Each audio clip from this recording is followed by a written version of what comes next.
To build a great business, you need strong leadership and strong management. Leadership is an art, management is a system. Leadership is about creating focused and passionate people. It's about setting the direction of the company and communicating that to everyone in the company so people know where's the company going and are pulling in the same direction. Now, there's a lot of emphasis the last 10 years on creating great leaders, and that's fantastic. But it has left us with many business owners who are strong in leadership. They have a workforce that's happy to come to work, is passionate, focused, but not very competent and productive. So how do you create a competent and productive workforce? The answer is you have a great management system.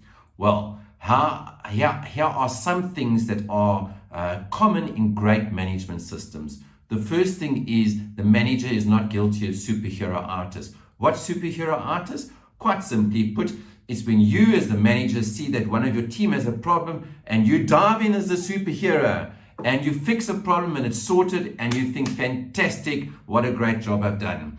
Yep, and it is fantastic the problem's been fixed because you as a superhero have dived in and sorted it out.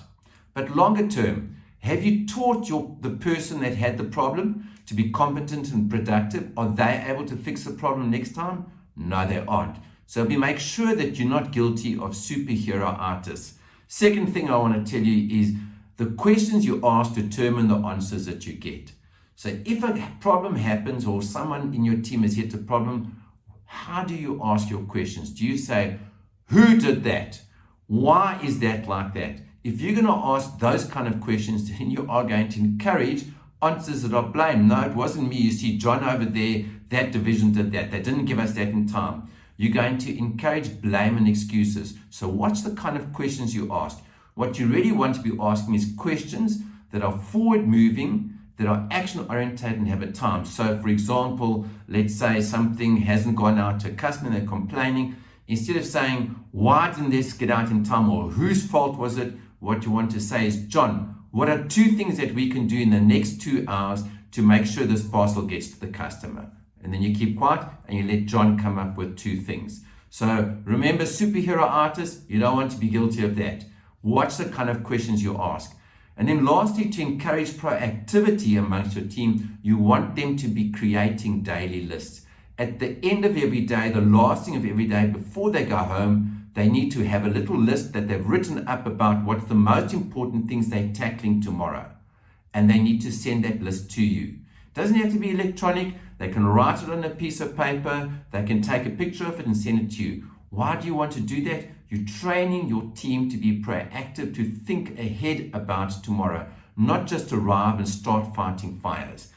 Does this really work? Well, in the words of one of my senior managers at one of my clients, that's only halfway through implementing this 12-week management system, says the following. Since implementing some of the things I've learned in the course, I've seen significant improvement in my team. Very impressed so far. And they have mentioned productivity has increased since they have stopped doing things like superhero artists, asking the wrong questions, getting their team to compile daily lists, and getting their teams at the end of the week to review the week and think about the week ahead. So remember this, to run a great business, you not only need strong leadership, you need a strong management system. If you'd like to find out more about management systems and how you can implement it, then book a call with me. I'd love to share a little bit more with you about it.